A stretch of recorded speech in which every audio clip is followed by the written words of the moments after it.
Vitiligo बर्स, इसको लेकोडर्मा भी कहते हैं। पुरानी किताबों में स्किन पे वाइट स्पॉट का जिक्र है और वाइट स्पॉट जो है यही है। हम पहले ये समझना चाहते हैं कि एक नॉर्मल फंक्शन हमारा जो स्किन का, जैसे सोराइसिस में मैंने बयान किया, हमारा जो नॉर्मल फंक्शंस है वो पहले हम समझेंगे और उसके बाद हम देखेंगे जब इसमें ख़राबी आएगी तो फिर क्या होगा। लाइन जी ज़रा मुझे स्लाइड वो दिखा दें ज़रा, कि हम आपको वो नॉर्मल फंक्शन दिखाते हैं कि ये है मेलनसाइट। मेलनसाइट क्या है कि ये वो सेल है जो हमारे स्किन के अंदर होता है और ये हमारी जो अपर वाली लेयर है उसके जो नीचे वाली लेयर है उसके नीचे ये उसके अंदर ये पड़ा होता है। इसको कहते हैं मेलनसाइट्स।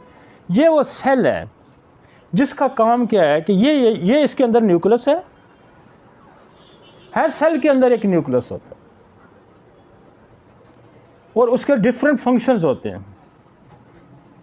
हर सेल के अंदर, ये स्किन के अंदर का एक सेल है, ये स्किन की जो नीचे वाली दरमियान वाली लेयर है उसके नीचे पड़ा होता है और इसको मेलनोसाइट इसका नाम है। ये इसका स्ट्रक्चर है। ये जो इसके विंग्स हैं ना ये बहुत ज़्यादा होते हैं। यहाँ कम दिखाए गए समझाने के लिए। ये तकरीबन 36-35 इसके करीब ये होते हैं। इनको डेंड्राइट कहते हैं। ये बेसिकली सेल का न्यूक्लियस है। ये पूरा सेल है, इसका ये न्यूक्लियस है। न्यूक्लियस के अंदर डीएनए बना है। डीएनए एक प्रोग्राम देता है। ये इस सेल के अंदर जो डीएनए पड़ा है वो ये प्रोग्राम देता है कि हमारे स्किन का कलर ये चेंज करेगा। वो डीएनए की सारी इंफॉर्मेशन जो है वो बाहर यहाँ आएगी सेल के बाहर। स्किन का कलर का काम क्या है कि ये आपको छांव देता है। छांव, स्किन जो है ये बेसिकली वाइट है तो इसको ये कलर देने का मकसद ये है कि आपको एक छांव मैसर करना, एक डार्क एरिया मैसर करना। उसका काम यह है कि जब सूरज की रोशनी जिसमें अल्ट्रा वायलेट रेज़ होती हैं, वो अल्ट्रा वायलेट रेज़ अगर ये इस पे पड़ें तो ये इसको डैमेज कर देगा और डैमेज करके इसको कैंसर भी बना सकता है और उसकी लाइफ थ्रेटन भी हो सकता है और लाइफ थ्रेटन है। इसलिए नेचर ने अल्ट्रा वायलेट रेज़ को एक ख़ास मिकदार तक आपकी बॉडी को देने के लिए जो उसकी ज़रूरत है उसके लिए उसने रखा है। लिहाजा उसने ये स्किन का कलर चेंज किया, डार्क किया, ताकि छाँव रहे और ये जो न्यूक्लियस है ये प्रोटेक्ट रहे। ये जो डीएनए उसकी प्रोटेक्शन के लिए उसने स्किन पे एक कलर दिया। कलर का मतलब ये है कि एक आपको छाँव देना, आपको नज़र भी आए और छाँव में आपको नज़र तो आता है लेकिन डायरेक्ट उस पर वो हिट नहीं करता। तो ये एक इन्फॉर्मेशन बनाएगा डीएनए,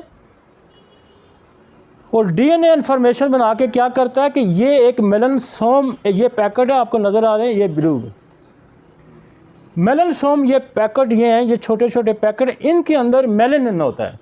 मेलानिन क्या है? ये कलर है। ये इन्फॉर्मेशन, ये मेलानिन इसके अंदर बनती है। मेलानिन क्या है? कलर है, ब्लैक कलर है, स्याही है। ये स्याही इसके अंदर बनती है और फिर ये आके यहाँ आती है। ये जो डेंड्राइट है, ये ट्यूब है, ये ट्यूब में आके यहाँ एक सेल और होगा जिसे केराटिनोसाइट सेल कहते हैं, ये उसके अंदर ट्रांसफ़र करेगा। समझ आ गई आपको? ये उसके अंदर ट्रांसफ़र करेगा। आप इसका जो हमारी स्किन की प्रोटेक्शन में बहुत सारी और भी चीज़ें हैं, लेकिन ये जो मेलानिन है इसकी प्रोटेक्शन अल्ट्रा वायलेट रेज़ की है या बहुत सारा कोई और एक्सपोजर है वो डायरेक्ट आपको उससे ये रोकता है। खुदा ने अल्ट्रा वायलेट रेज़ के लिए ये प्रोटेक्ट किया कि एक कुछ मिकदार में आपको मिले, पूरी ना आए ताकि आपको जला के ना रख दे। तो अगर ये स्किन ना होती तो इंसान जल जाता, बर्न हो जाता। तो लिहाजा ये कलर इसलिए दिया कि आपको एक दरख्त दे दिया, एक छाँव दे दी। समझ आ गई? अगली स्लाइड ज़रा दिखाएं। अब आप देखेंगे ये सेल है, उसकी पिक्चर एक और आ गई। देखा ये सेल, ये उसके अंदर न्यूक्लियस नज़र आ रहा है और ये देखें इसके ट्यूब शाखें निकल रही हैं। शाखों के अंदर ये देखें कि ये मेलनसोम है, ये वाले नज़र आ रहे हैं ये। और ये जो है ये जाके हमारी ऊपर सरफेस से नीचे एक हमारी अपर लेयर है, सरफेस के नीचे एक लेयर है जिसके अंदर एक और सेल्स हैं ये जो इन्फॉर्मेशन है, ये जो स्याही है, ये केराटिनोसाइट्स के अंदर जो सेल है ना, केराटिनोसाइट, इसके अंदर ये ट्रांसफ़र कर देगा। और ये कि देखें केराटिनोसाइट हैं, ये जो डार्क आपको नज़र आ रहा है ना, ये छोटे छोटे ये स्किन में इसने कलर दे दिया। ये हमारे एशियंस का और ब्लैकिश जो होते हैं हमारे अफ्रीकन वगैरह, ब्लैकिश स्किन ये है और एशियन स्किन ये है। और यही काम इधर भी हो रहा है सेम, लेकिन ये गोरों की स्किन है, ये ज़रा लाइट है और ये डार्क है। अब नेचर ने ऐसा किया कि एशियन में भी देखें डार्क ज़्यादा क्यों रखी और गोरों में लाइट क्यों रखी। यहाँ सूरज बहुत कम निकलता है वेदर के हिसाब से। तो जो हमारे एरिया जो जहाँ अफ्रीका का एरिया है या एशिया का एरिया, यहाँ एक्सपोजर ज़्यादा है, उसने बाई नेचर ही यहाँ स्किन डार्क रखी। समझ आई? खुदा ने मौसमों के इलाकों के हिसाब से भी इंसानों की उसको प्रोटेक्शन दी कि यहाँ सूरज की रोशनी ज़्यादा पड़ती है, अल्ट्रावायलेट ज़्यादा हिट करती हैं, लिहाजा इस स्किन को ज़्यादा डार्क रखा जाए। और इधर क्या, हल्का डार्क। समझ आई? तो ये एक मैकेनिज़्म आपने समझा हमारा। एक ये हज़ारों की तादाद में सेल है, ये हज़ारों की तादाद में सेल है। अब ऑटोइम्यून डिजीज़ में क्या होगा कि आपका इम्यून सिस्टम एक्टिव हुआ किसी भी बीमारी के ख़िलाफ़, किसी भी बीमारी के ख़िलाफ़, उसने उस जरासीम को मारने की कोशिश की और उसमें क्या होता है, जो अटैक करता है वो हमारा टी सेल है, बी सेल है, मैक्रोफेजेस हैं, जो फाइट करने वाली एक पूरी फ़ौज है जो उसके ख़िलाफ़ लड़ती है। और वो मिस्टेकनली भी क्या करता है कि मिलन साइट पे अटैक कर देता है। जब मिलन साइट पे अटैक करेगा तो ये सेल डिस्ट्रॉय हो जाएगा, तो फिर ये स्याही बनने का अमल रुक जाएगा। और हमारी ये जो सरफेस है जो डार्क कलर की है, ये वाइट पैचेज, जितने जितने सेल मरते जाएंगे इतनी वाइटनेस ऊपर आगे। समझिए, अब हमने तो ये मैकेनिज़्म हमने ये समझ लिया और हमने ये भी समझ लिया कि what is the autoimmune disease.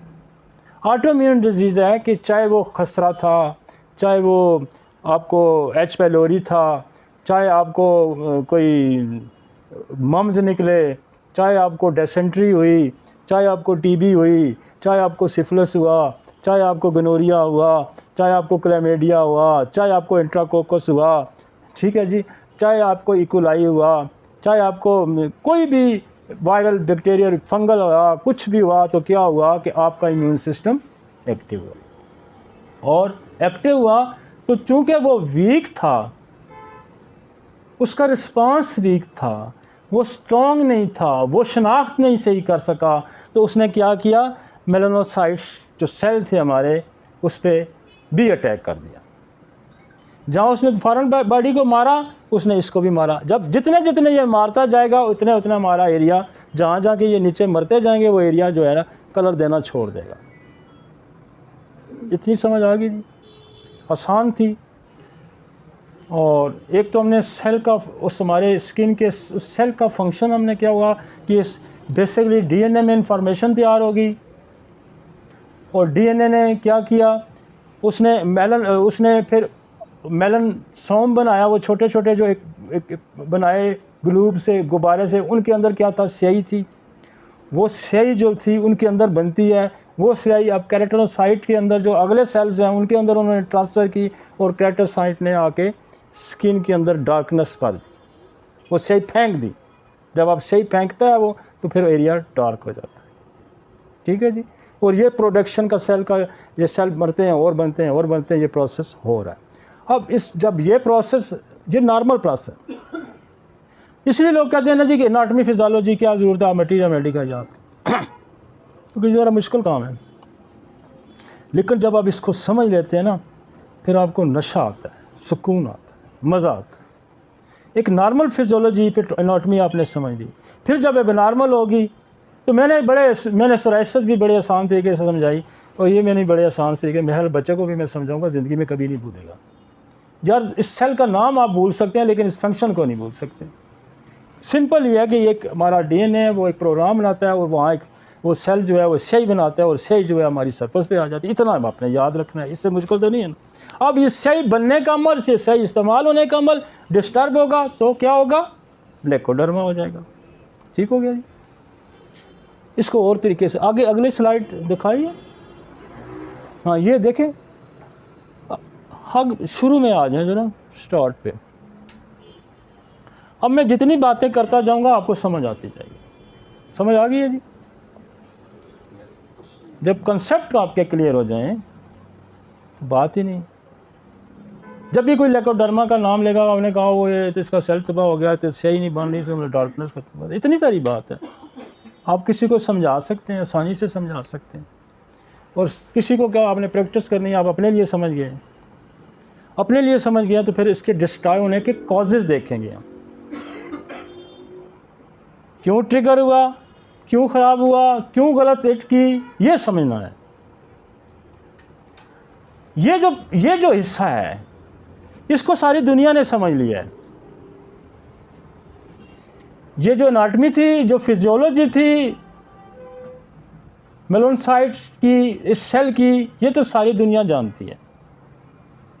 और वो कहते हैं जी अननोन कॉजेज़ हैं, एडियोपैथी है, कुछ समझ नहीं लगती क्या है, लेकिन फंक्शन ये होता है ही। दुनिया बहुत सारी वैक्सीनेटेड है। मेरा 99% लोग वैक्सीनेटेड हैं किसी न किसी अंदाज। लिहाजा सबसे बड़ी वजह तो ये है कि वैक्सीनेशन ने जब होती है तो आपका इम्यून सिस्टम एक्टिवेट होता है। मसलन कोरोना के ख़िलाफ़ होगी, मीज़ल के ख़िलाफ़ होगी, मम्स के ख़िलाफ़ होगी, टीबी के ख़िलाफ़ होगी, ठीक है ना।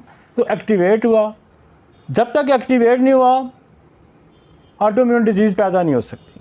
जब वो एक्टिवेट हुआ, अब एक्टिवेट तो हुआ क्योंकि आपको बेशुमार बैक्टीरिया से रोज़ फेस करना है, बेशुमार वायरस से रोज़ आपने फेस करना है, तो वो आपकी बॉडी के अंदर इंटर हो रहे हैं। तो खुदा ने एक निज़ाम पैदा किया है उसको रोकने के लिए, जिसको मैं बड़ा डिटेल जिक्र करता हूँ। हमारी स्किन है, हमारा म्यूकस मेम्ब्रेन, अल्टीमेटली हमारे पास डिफेंस जो है हमारा ब्लड है, और ब्लड के अंदर वाइट ब्लड सेल है, और वाइट ब्लड सेल के अंदर मैक्रोफेजेज हैं, टी सेल है, बी सेल है, ठीक है जी, जिनका रोल है, जिनका फंक्शन। ये तो मैं बार बार इसलिए पक्का कर रहा हूँ ताकि आपको ये ज़िंदगी भर कभी भूले ना।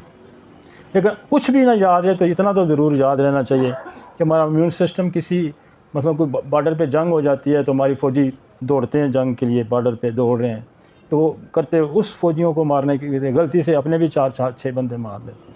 जैसे कोई गांव में लड़ाई हो जाती है तो दुश्मन को मारते मारते अपने बंदे भी मारे जाते हैं। तो ये बिल्कुल एन इसी तरह ये लॉ ऑफ नेचर है। अब वो कहता है विटिलिगो है क्या, इसकी एक तारीफ और देखते हैं हम। क्रोनिक ऑटोइम्यून डिसऑर्डर है। जब भी बर्स का नाम आएगा, लेकोडर्मा का नाम आएगा, तो ये जहन में रखें कि ये जो बीमारी है ये ऑटोइम्यून। और ऑटोइम्यून की डेफिनेशन है वो मैं बेशुमार दफ़ा बार बार रिपीट करता रहता हूँ।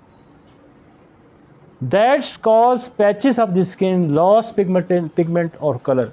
वो जो कलर है वो पिगमेंटेशन है, उसको वो लॉस हो जाती है, नहीं होती तो वहाँ पैचेस आते हैं। ये इतना समझ लें इसकी तारीफ़ के वो। और डीप तारीफ़ तो मैंने आपको पहले बता दी कि वो जो सेल ने कलर बनाना था वो सेल ही बेचारा गायब हो गया। जब वो कुछ रहा ही नहीं तो फिर उसने कलर कहाँ से बनाना था। तो वो ओरिजिनली उसका ओरिजिन जहाँ से था जिसने कलर बनना था वो तबाह हो गया। तो लिहाजा स्किन का कलर हो ही नहीं सकता। This happen when the melanocyte skin cell that make pigment are attacked and destroy causing the skin to turn a milky white. वो कहता है कि ये जब सेल मर जाएगा, तबाह हो जाएगा, सोर्स ही नहीं रहा, घर में कमाने वाला ही नहीं रहा, तो फिर बुखार मरेगा ना, मर जाएगा। एक चीज़ मिल नहीं रही तो फिर क्या होगा, उसका सोर्स ही ख़त्म हो गया।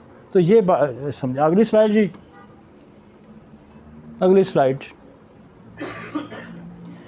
अच्छा, वो कहता है ये एक तो आपने ये समझ लिया कि क्या है कि कलर बनाने वाली मशीन ही ख़त्म होगी, वो रीजन ही तबाह हो गया, तो फिर वाइट होगी स्किन। बेसिकली खुदा ने डिज़ाइन किया थी वाइट थी, फिर उसके अंदर रंग भरा। बेसिकली जो आपको लेकोडर्मा के पैचेस नज़र आते हैं ना, बेसिकली ये पहले स्किन डिज़ाइन हुई और फिर उसकी अल्ट्रावायलेट रेड की प्रैक्टिस के लिए उसको अंदर कलर भरा। कलर जो था उसको आप ये समझें कि एक छाँव है, जिस छाँव के अंदर आप प्रोटेक्ट हो रहे हैं, ठीक है। तो वो वाइट स्किन जो पहले डिज़ाइन हुई थी वो सामने आ गई, ठीक है जी। इसकी मैं जितनी भी डिटेल आपको आगे समझाता जाऊंगा आपको, लेकिन इसकी ये कम्प्लेक्स डिजीज़ इसलिए उसने कहा है कि जिन लोगों को सोराइसिस हो गया है, सोराइसिस भी ऑटोइम्यून डिजीज़ है, उनको भी विटिलिगो हो सकती है। SLE वालों को भी विटिलिगो हो सकती है। एलोपेशिया रेक्टा वालों को भी हो सकती है।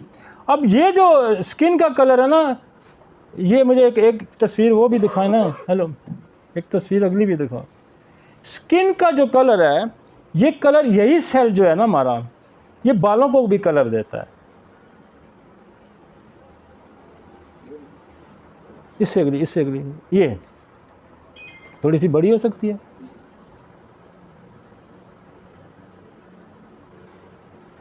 ये वो ट्यूब्स है जहाँ ये बाल यहाँ से निकलेगा।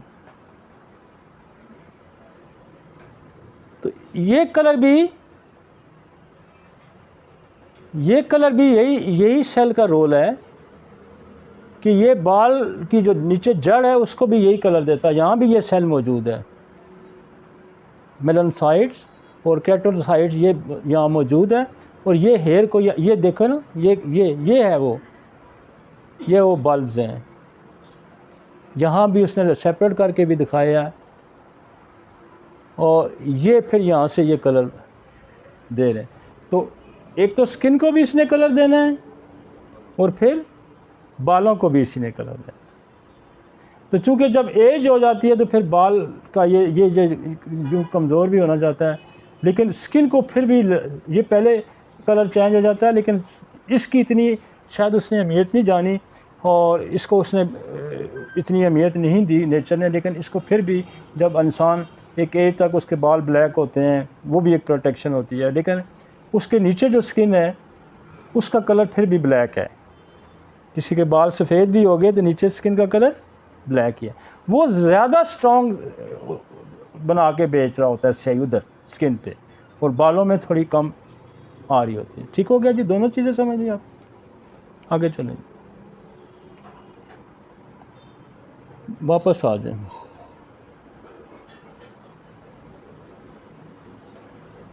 अब वो कहते हैं कि इसकी कॉजेज़ की कम्प्लेक्स डिजीज़ है। पैथोजेनेसिस क्या है, result in the increase the different factors हैं इसके इन्वॉल्व है। मसलन एक फैक्टर वो ये कहता है कि जेनेटिक फैक्टर है कि आपका ये जो सेल बनाने वाला जो जीन था, जो मास्टर सेल है हमारा, जो बहुत सारे सेल बनाता है, और वो को कहाँ से बनाता है, उसके पीछे एक और DNA काम कर रहा होता है। तो वो जेनेटिकली ही वीक है, तो उस बंदे को भी कोई भी ऑटोइम्यून डिजीज़ हो सकती है। उसको सोराइसिस भी हो सकता है, उसको लेकोडर्मा भी हो सकता है, उसको एलोपेशिया भी हो सकता है, उसको कोई भी डिजीज़ हो सकती है। लेकिन जो जेनेटिक वीकनेस है उसको आपने जानना है। वो जानने के आप उसकी हिस्ट्री से, मसलन किसी की TB थी, किसी को कैंसर था, किसी को सिफिलिस था, ये आपकी फैमिली की हिस्ट्री में थी। तो कुछ चीज़ें तो हम हिस्ट्री से हमें मिल भी जाती हैं, और कुछ हम खुद भी अंदाज़े लगाते हैं कि यार हमें अंदाज़ा होता है कि ये जो फैक्टर्स हैं जीन्स को कमज़ोर करने वाला, ये कौन कौन से फैक्टर हैं। मतलब TB बहुत बड़ा फैक्टर। ये मेरा क्लिनिकल एक्सपीरियंस है, पिछले 30 साल से हमने TB के कॉम्प्लिकेशन बहुत ज़्यादा देखी। बच्चों में टॉन्सिल्स हैं, सोराइसिस है, कैंसर है। मतलब मैं ये समझता हूँ कि शायद 20 to 30% TB का बड़ा रोल है, और TB ऑल ओवर वर्ल्ड बहुत रही है, और हमारे खित्ते में तो अभी भी है, एरेडिकेट नहीं हुई, अभी भी चल रही है। तो नस्ल दर नस्ल TB की वजह से ये जीन्स वीक हुए, जेनेटिकली। सिफिलिस ने वीक किए, साइकोसिस ने वीक किए, कैंसर की हिस्ट्री ने वीक किए। तो मैं ये समझता हूँ कि अब मेरी जितनी प्रैक्टिस है, अब तो हमने इसको और खोल दिया है, लेकिन मेरी अगर आज से 5, 7, 10 साल पहले की जितनी भी प्रैक्टिस थी, वो प्रैक्टिस इन 3-4-5 मियाज़म के गिर्द ही घूमती रही है और हमने बेशुमार मरीज़ देखा, बेशुमार मरीज़ देखा मैंने। अब तो हमने इसको और खोल दिया, अब तो एच पेलोरी भी आ गया, क्लेमीडिया भी आ गया और बेशुमार मसाइल और भी हमने शुरू कर दिए। तो हमारी प्रैक्टिस, आप यकीन माने कि हमें तो समझ नहीं, मेरी प्रैक्टिस का तो राज भी यही है, मेरी प्रैक्टिस का तो राज भी यही है कि आप ये वायरल, बैक्टीरियल और जो फंगल पैरासाइट की कॉम्प्लिकेशन को आप समझ लें, आप सारी रेपर्टरी हिफज कर लें, आप सारा मटीरियल मेडिका हिफज कर लें, आप 10% से ज़्यादा रिज़ल्ट नहीं ले सकते। ये मैंने अपनी प्रैक्टिस का निचोड़ निकाला है। जब तक आप इसके रूट के अंदर मियाज़म को नहीं तलाश करेंगे, आप नहीं निकाल सकते। और मेरा यहाँ रजिस्टर पड़े होंगे, जो पहली दफ़ा हमने 93 में क्लिनिक स्टार्ट किया था, तो उसमें भी आपको ट्यूबरकुलोनियम और बेसिलियम मिलेगी, उसमें भी आपको सिफिलिनियम मिलेगी। तो शुक्र अल्हम्दुलिल्लाह, मैं अल्लाह का बहुत एहसान है कि मेरी प्रैक्टिस, लोग मुझे कहते थे कि यार होम्योपैथी की तो प्रैक्टिस चलती नहीं, तो हम पहले 6 महीने में 50 पेशेंट मैंने देखे रोज़ के। अगले साल तक मैं 100 क्रॉस कर गया था। और फिर ये खुदा ने ये तसलसल अभी तक टूटा नहीं, मैं रात भी 434 पेशेंट देख के उठा हूँ। तो इसके पीछे स्टोरी क्या है, इसके पीछे कहानी क्या है? इसके पीछे कहानी यही है कि हमने बीमारियों को समझा, हमने दवाइयों को समझा और हमने इन मियाज़म को समझा। जब तक आप इन मियाज़म को नहीं समझेंगे, आप ये सारी फिजियोलॉजी, पैथोफिजियोलॉजी नहीं समझेंगे, तो आप नहीं ठीक। अब वो कहते हैं ऑक्सीडेटिव स्ट्रेस भी एक आता है, पहले तो जेनेटिक स्ट्रेस आ गया। ऑक्सीडेटिव स्ट्रेस क्या है? आपके बॉडी के अंदर ऑक्सीडेशन का अमल है। ऑक्सीडेशन का अमल ये है कि जैसे जंग लगना होता है, this is the oxidation. Body के अंदर प्योरीफाइड सेल को रखना, मॉलिक्यूल्स को रखना, चीज़ों को दुरुस्त रखना, दिस इज़ द ऑक्सीडेशन। ये ऑक्सीडेशन का अमल जो अंदर जंग लगने का, जैसे आप सेब काट के थोड़ी देर रखेंगे ना, फिर वो काला हो जाएगा। इस जंग रंगने के अमल को रोकता है ऑक्सीडेशन। जैसे हमारी सेलेनियम बहुत अच्छी ऑक्सीडेटेड है, सेलेनियम, ट्यूबरकुलोनियम। तो एंटी ऑक्सीडेशन स्ट्रेस भी आके ये सेल के अंदर ख़राबी पैदा कर सकता है। और फिर साइकोलॉजिकल स्ट्रेस, साइकोलॉजिकल स्ट्रेस जो होता है वो कुछ भी कर सकता है, वो कुछ भी कर सकता है।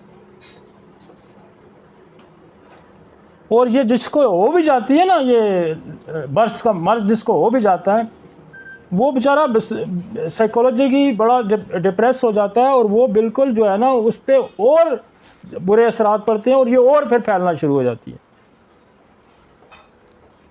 Vitiligo patient show high risk of developing psychiatric disorder, in particular anxiety and depression, which may be the psychology consequence of social embarrassment and aggravating factor of the skin disease। ये स्ट्रेस बढ़ा भी देगा, stress इसको भी बढ़ा देगा। ठीक है जी, आगे चलते हैं। ये उसने एक पिक्चर आपको दी है, टाइप ऑफ कि फोकल है, कुछ एरिया, थोड़ा एरिया, ज़्यादा एरिया, लेकिन मैकेनिज़्म वही है, मैकेनिज़्म वही। आगे चलें जी।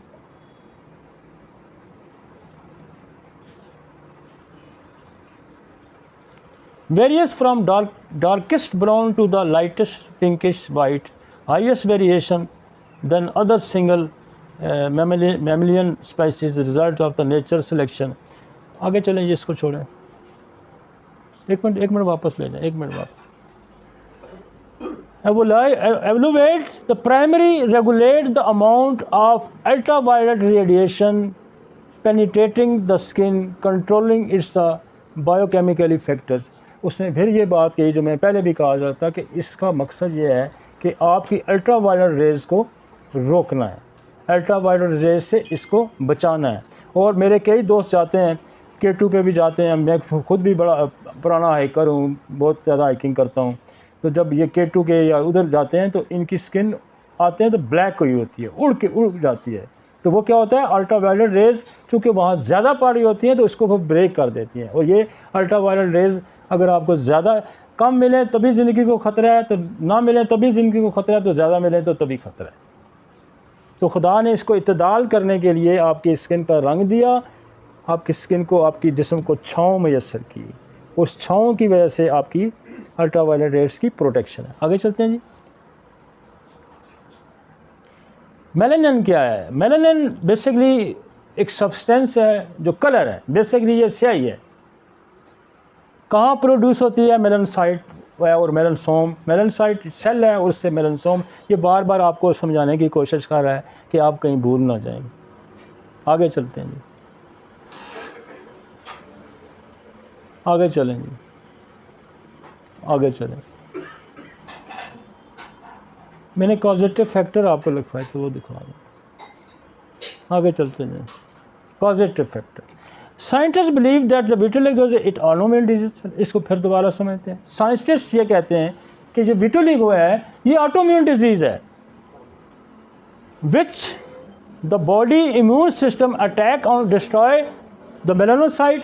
वो मेलानोसाइट क्या है? वो सेल है जो ये कलर बनाता है, जो मेलानिन बनाता है, वो तबाह हो जाता है। In addition researchers continue to study how family history and genes में play the role causing vitiligo. दुनिया इस पर लगी हुई है कि ये क्या वजूहत हैं, दुनिया भी लगी हुई है और हम भी लगे हुए हैं। ठीक है जी। Sometime an event such a sunburn, emotional stress और exposure to chemical can trigger vitiligo.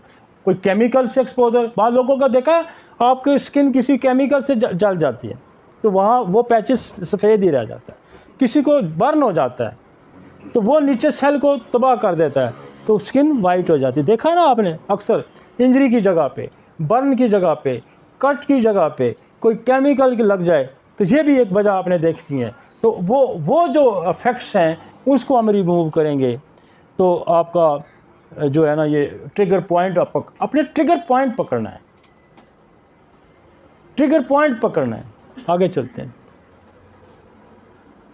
The most important cause according to my finding and status of chronic, ये मेरा एक और एक्सपीरियंस है और एक इंडियन डॉक्टर का भी एक्सपीरियंस है कि ये जो क्रॉनिक आपको एमिमिक डिसेंट्री होती है ये भी इसका एक सबब है। और उसके लिए आप बेसिलिनियम का इस्तेमाल कर सकते हैं, उसके लिए आप डिसेंट्री को का इस्तेमाल। मेरे पास एक बच्ची आई, उसकी उम्र कोई 13-14 साल थी। ये मैं आपको 20-25 साल पुरानी कहानी सुनाता हूँ। और मैं उस वक्त इतना विटिलिगो से या लेकोडर्मा से वाक़फ़ भी नहीं था, लेकिन मैं पॉजिटिव फैक्टर उस वक्त से भी एड्रेस कर रहा हूँ। तो मैंने जब उसकी हिस्ट्री ली तो वो बचपन से बार बार नमूनिया और मुख्तलिफ़ बीमारियों का शिकार होती थी। तो उसने बेतहाशा अद्वियात खाई हुई थी एलोपैथिक। वो उसकी फुल बॉडी लेकोडर्मा से भरी हुई थी, फुल बॉडी। 6 महीने मैंने उसका इलाज किया और मैं उस वक्त, क्योंकि मेरी अवाइल प्रैक्टिस थी, शुरू के मैं ज़माने की बात करूँ, पहले ये दूसरे साल की बात करूँ, तो मैं उसको सिर्फ नक्स वमीका 30 में देता रहा। आफ्टर द 6 मंथ पूरी बॉडी साफ़ थी, पूरी बॉडी साफ़ थी। लिहाजा ट्रिगरिंग पॉइंट क्या है? कोई ड्रग्स भी हो सकती है, और ड्रग्स का तो मैंने एक ट्रिगरिंग पॉइंट आपको कहा कि वैक्सीन हो सकती है, और वैक्सीन का एंटीडोट आपके पास थूजा है, आपके पास वैक्सीनम है, आपके पास MMR है, आपके पास स्लेशिया है, आपके पास एपस है, आपके पास लीडम है, आपके पास वायरलिन, आपके पास बेशुमार ऐसी दवाइयाँ हैं और जो एंटी वैक्सीनेशन है। बल्कि हम कोशिश अभी हमारी है और बन भी गई है, हम एक ये जो पीछे कोरोना की वैक्सीन है इसको सबको इकट्ठी करके भी हमने एक पोटेंशियल बनाई है, इंशाल्लाह वो भी हम इंट्रोड्यूस करेंगे। तो वैक्सीनेशन ना समझ लग रही तो जो वैक्सीनेशन उसको लगी है उसी को पोटेंटाइज करके दे दें। वैक्सीनेशन का बड़ा रोल है, और बेहतरीन डॉक्टर मैं अक्सर कहता हूँ जिसको हालात हाजरा की नफ्स पे हाथ हो कि अब मेरी सोसाइटी के साथ क्या हो रहा है। अब मेरी सोसाइटी के आज से 200-300 साल पहले तो वैक्सीनेशन नहीं थी इतनी ना, लिहाजा उस पर बीमारियों। अब एक ट्रिगरिंग पॉइंट वैक्सीनेशन भी है, एक ट्रिगरिंग पॉइंट मेडिसिन भी है। हर बच्चा पैदा होने माँ की पेट से ही दवाई खाना शुरू कर देता है, ये फोलिकल, ये फ्रांफ, ये फलां, ये फोलिक एसिड खा लो, ये फलाना खा लो, ये मल्टीविटामिन खा लो, ये कोई ना कोई दवाइयों पे लगा हुआ है पेट में बच्चा। तो पैदाशी जो है ना दवाइयाँ खा के आया, फिर वैक्सीन लेके आया, ये दो तो पैदाशी अपने साथ ही लेके आया। गौर करें ना, हर दौर की बीमारियों पे हमें गौर करना है। मेरे दौर की बीमारियां की बड़ी वजूहत ये भी हैं, और हमने इन चीज़ों को जब हम एंटीडोट करें, ना सिर्फ हम लेकोडर्मा को ठीक करेंगे, हम बेशुमार और बीमारियों को ठीक। मेरे टेबल पे ना कोई 40-50 पुड़ियाँ बनी पड़ी होती हैं नक्स ममीका की, तो अक्सर मुझे लोग कहते हैं, वो हम देते रहते हैं, अक्सर मुझे लोग कहते हैं वो पहली पूड़ी जो खाई थी ना उससे बड़ा सुकून मिला था। वो बीमारियाँ उसके अंदर से, उस बेचारे के दवाइयों को असर कुछ कम हुआ तो वो बेचारा दुनिया पे आया। समझ आइए। सप्रेस स्किन डिजीज़, कोई भी स्किन की डिजीज़ सप्रेस होगी तो क्या होगा, ये मेलेनोसाइट को वो तबाह कर सकती है। जब आप उस पर, ये पिछला फ्रोजन भी यही है, जब आप इस पर लोकल, ये स्किन है ना ऊपरी लेयर, यहाँ आप अप्लाई करते रहें तो ये तो नीचे पड़ी हुई है, ये सेल नीचे पड़ा हुआ, तो ये क्या, ये डिस्टर्ब नहीं हो सकता। एनी स्किन डिजीज़ जब आप उसको लोकल एप्लीकेशन से सप्रेस करेंगे तो ये मेलेनोसाइट तबाह हो जाएगा, तो फिर भी लेकोडर्मा हो सकता है। वैक्सीनेशन है। ट्यूबरक्लोसिस का बड़ा रोल है जी, ट्यूबरक्लोसिस का बड़ा रोल है लेकोडर्मा के अंदर, सोराइसिस के अंदर, एलोपेशिया के अंदर, उसको ज़रूर कंसीडर करें।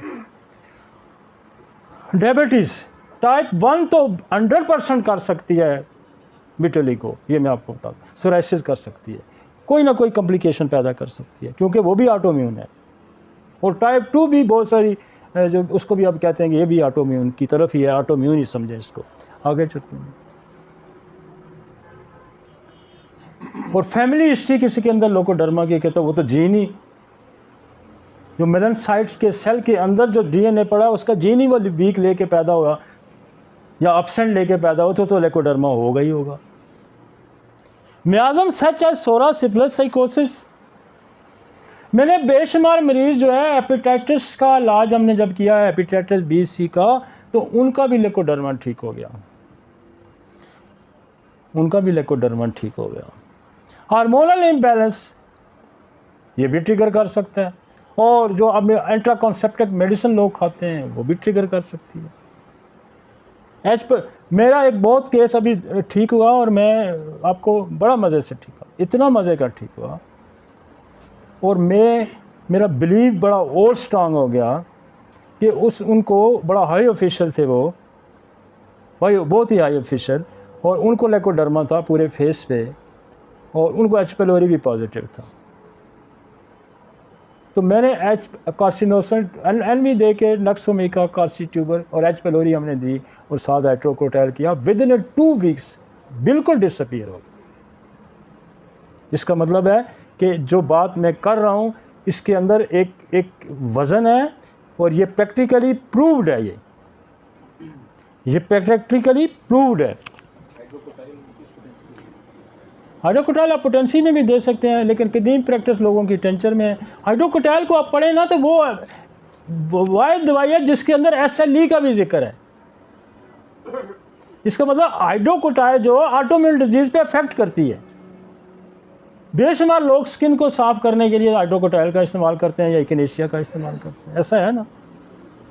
मेरे यहाँ भी इसमें इसका कसरत से इस्तेमाल। आगे चलें जी।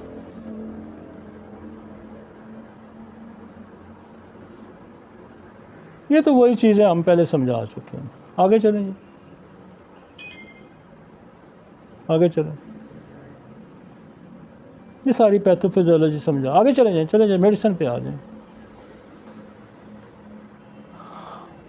सिम्टम तो आपने देख लिए हैं, मैंने इसकी पूरी पैथोफिजियोलॉजी आपको समझा दी है। सिम्टम के ये पिंक वाइट पैचेस होते हैं इसके, और develop at the any as, ये किसी एज में भी हो सकता है और किसी एज में भी हो सकता है।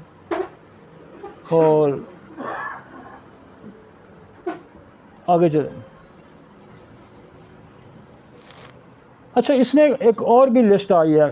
असल में इसमें एडिसन डिजीज़ है जो गुर्दों की बीमारी है। उन लोगों पर्निशियस एनीमिया, नीमिया के जो पेशेंट्स हैं उनको भी ये हो सकता है, सोराइसिस वालों को भी हो सकता है, रूमेटॉइड आर्थराइटिस वालों को भी हो सकता है, सिस्टम में SLE वालों को भी हो सकता है, थायराइड सारी वो भी ऑटोम्यून है उनको भी हो सकता है, टाइप 1 डायबिट, कोई भी ऑटोम्यून डिजीज़ ट्रिगर कर सकती है विटिलिगो को। आगे जी, और ये किसी जगह भी आ सकते हैं, किसी जगह भी पैदा हो सकते हैं, और ये बाल भी उस एरिया के बिल्कुल वाइट कर देता है जहाँ, बल्कि अगर सर में होता है तो सर के बाल बिल्कुल वाइट कर देगा, उसे बिल्कुल दूधिया वाइट कर देगा। और ये आपकी बाज़ दफ़ा मैंने देखा कि माउथ के अंदर भी होता है, आप टार्च मार के देखें ना, ये सारी म्यूकस मेम्ब्रेन के अंदर भी, क्योंकि एक स्किन की कलर है ना अंदर भी, तो ये उसको भी ख़राब कर देता है। अंदर भी मैंने मुंह के अंदर भी टार्च मार के मैंने देखा, नाक के अंदर भी देखा, ये वहाँ भी हो सकता है। आगे चलें जी, और वो कहता है कि जो इनकी सिम्टम क्या है, जिनको ये होता है, ये peoples with vitiligo can also develop low self esteem और poor self image from concern about appearance. इनको बहुत ज़्यादा फिर ये शर्मीले हो जाते हैं, लोगों के सामने जाते नहीं हैं, इनके वर्क एफिकेसी बड़ी मुतासर होती है।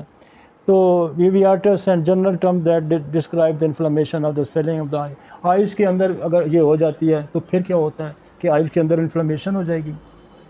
इस एरिया में जब होगा तो क्या होगा, यहाँ से ब्रेक, क्योंकि वाइट हो रहा है तो अल्ट्रावायलेट ब्रेक करके अंदर जाएगी, तो उसने तो आइज़ को ख़राब कर दिया।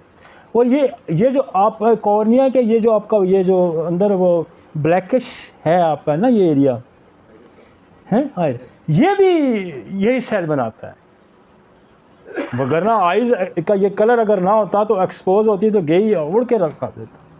ये जो कलर है ना डार्क आपका, ये भी यही सेल बनाता है, और कहीं आइज़ पे भी हो सकता है। तो जब आइज़ पे हो जाएगा तो फिर क्या होगा, फिर तो गई आँख ही उड़ गई, क्योंकि वो तो रेस को बर्दाश्त। फिर ऐसे लोगों को हर वक्त ग्लासेस में रखते हैं कि ग्लासेस पहन के रखें। ठीक हो गया जी, आगे चलते हैं जी। और कान में भी हो सकता है, कान के इस एरिया में अगर ये आपकी स्किन यहाँ से उड़ गई है तो कान के अंदर घुस की अल्ट्रावायलेट रेस उसको भी तबाह कर सकता है। हमारी ये जो पोल्यूशन है, ये जो मैंने सोराइसिस में भी जिक्र किया, ये पेट्रोलियम की बर्न जो होती है ये भी इसको अफेक्ट करती है। ये मेरा क्लिनिकल एक्सपीरियंस, किसी और ऑथर ने इस पर नहीं लिखा, लेकिन ये मेरा क्लिनिकल एक्सपीरियंस है कि ये जो एनवायरमेंटल ज़्यादा हमारी ख़राबी है, जो हमारा जो पेट्रोल का बर्न है, उसका धुआं है, जो उसकी जितनी भी प्रोडक्ट हैं, ये भी स्किन पे असर होती है और वो इसको भी विटिलिगो भी पैदा कर सकती है। आगे चलते हैं। अब हम अप्रोच, जब हम इलाज करने लगेंगे, अब मैं आपको केसेस, मैंने एक नक्स वमीका का केस बताया, मैंने एक आपको H पाइलोरी का केस बताया, ठीक है ना जी, मैंने TB डिसेंट्री के केसेस में बड़े ठीक किए, मैंने जो यरकान के जॉन्डिस के केसेस मैंने बड़े ठीक किए, चेलिडोनियो मेरा दे के, ठीक है ना जी, ड्रग्स अब्यूज़ के केसेस हमने बहुत ठीक किए। अब आपके पास क्या होना चाहिए कि आपके पास सोल होनी चाहिए। सोल इसलिए होनी चाहिए कि सोल तो अल्ट्रावायलेट जो बिल्कुल वाइट हो जाते हैं ना ये लोग, ये धूप में फिर जा नहीं सकते। मैंने सोल से बेशुमार लोगों को प्रोटेक्ट किया, बेशुमार ज़ख्म बन जाते थे उनके जिस्म पे, पस बन जाती थी। मेरे पास एक बच्चा आता था, बिल्कुल पैदाशी पूरी बॉडी उसकी है, वो उसको बेनिनो वो कहते हैं, बिल्कुल वाइट है, पैदाशी वाइट है, वो उसको बाहर निकाल ही नहीं सकते थे, बिल्कुल बाहर नहीं निकाल, स्किन उसकी ठीक नहीं हुई, लेकिन वो अब धूप में घूमता है। मैं उसको सोल देता रहूँ, फिर मैं उसको सिलेशिया देता रहूँ, तो सिलेशिया भी स्किन को बड़ा प्रोटेक्ट करता है। हाँ, एल्बिनो को मैं एक्सरे, सोल और हम सिलेशिया और ये दवाइयाँ देते रहें तो ये वो धूप में घूम सकते हैं, और ये मैंने बहुत लोग ठीक किए हैं। वो है तो वो सारे, वो उसके स्किन का कलर ही नहीं है ना, एल्बिनो में वो स्किन का कलर ही नहीं होता ना, जो मैंने कहा कि नेचर ने वो स्किन बनाई थी ना, फिर उसमें कलर दिया ना उसने, उसका ये सेल ही नहीं होता। उसके अंदर मेलानोसाइट ही नहीं है, पैदाशी है, उसका जीन एब्सेंट है। लेकिन सोल ने ऐसे बेशुमार लोगों को प्रोटेक्शन दी है, लिहाजा आप सोल का भी इस्तेमाल कर सकते हैं।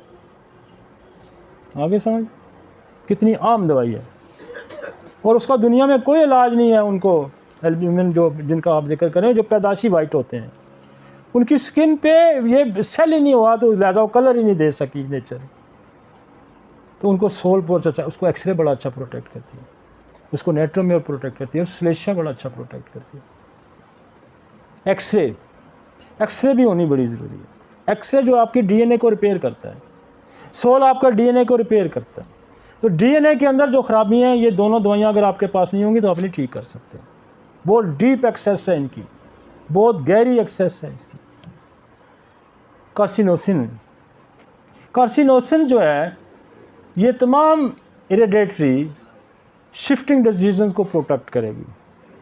तो लिहाजा लेकोडर्मा में कार्सिनोसिन का इस्तेमाल, जैसे मैंने एक्सरे का बताया, सोल का बताया, कार्सिनोसिन का इस्तेमाल बहुत ही मुफीद है, और इसके बगैर केसेस ठीक भी नहीं होते। कार्सिनोसिन जो है मेलानोमा, ये स्किन कैंसर से ही बनी है, कार्सिनोसिन मेलानोमा। तो कार्सिनोसिन मेलानोमा का जो इस्तेमाल है वो इसमें भी बड़ा आम रोल प्ले करता है। ये बेसिकली स्किन का ही कैंसर है। और ये जो क्रॉनिक डिजीज़ होती है ना, कैंसरियन भी यही होता है ना कि जीन पे म्यूटेशन आ गई, ये भी जीन पे कोई म्यूटेशन आ गई है, जीन के अंदर तब्दीली आ गई है, सेल डिस्ट्रॉय हो रहा है, तो डीप मेडिसिन का इस्तेमाल हमें करना पड़ेगा। कार्सिनोसिन स्टोमा है। कार्सिनोस्टोमा क्या होता है कि वो फंगल जो डिपॉजिट हो के, ये बेसिकली फंगल का कैंसर है, जिसको कैनाडीडा कहते हैं या यीस्ट है। ये फंगल जब ज़्यादा ख़राब हो जाएगा तो कैंसर की शक्ल रखता है। ये उससे बनी है कार्सिनोमा स्टोमा। एंथ्रेक्सिनम बेसिकली तिल्ली की दवाई है, तिल्ली के कैंसर से ये बनी है, लेकिन इसका स्किन पे बहुत ज़्यादा रोल।